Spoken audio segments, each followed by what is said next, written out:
بسم اللہ الرحمن الرحیم۔ ہم وہ آخری پیڑھی ہیں کہ جن کی ماؤں کا کوئی سوشل میڈیا اکاؤنٹ نہیں ہے، جن کی ماؤں کو سمارٹ فونز کے لاک کھولنا نہیں آتے۔ ہم وہ آخری پیڑھی ہیں کہ جن کی مائیں فیشل سے دور ہیں، بس صابن کی ٹکیا، دنداسا، تبت سنو کریم اور تبت پاؤڈر ہی جن کا ٹوٹل میک اپ ہے۔ ہم وہ آخری پیڑھی ہیں کہ جن کی مائیں اتنی سادہ ہیں کہ انہیں اپنی سالگرہ کا بھی پتہ نہیں ہوتا۔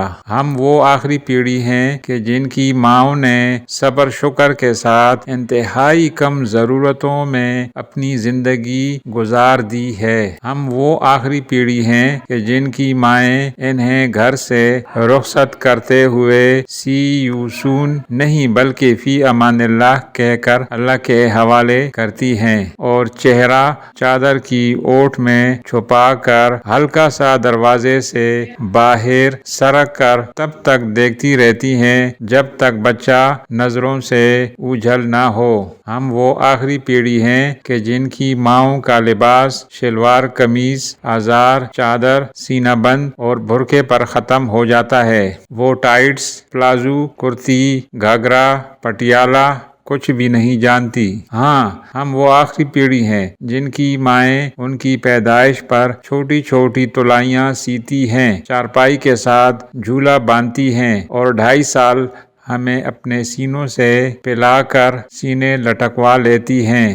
جی ہاں، ہم وہ آخری پیڑھی ہیں جن کی مائیں فجر سے پہلے جانور کا دودھ نکال لیتی ہیں، فجر کی نماز کے بعد چائے کی پتیلی چولہے پر چڑھا کر آٹے کے پیڑے کوٹ کر ہوا میں اچھال کر توے پر دھر چکی ہوتی ہیں۔ باخدا ہم وہ آخری پیڑھی ہیں کہ جن کی مائیں ہمیں کھو دینے کے بعد پھولوں میں لپٹی ہماری تصویر فیس بک، واٹس ایپ پر ڈال کر دعائے مغفرت کی التجا نہیں کریں گی، بلکہ اپنی پنشن نکلوا کر مہینے بھر دودھ بیچ کر 4 پیسے کما کر وہ پیسے ہمارے نام کے مان کر کسی مسجد مدرسے میں دے آئیں گی۔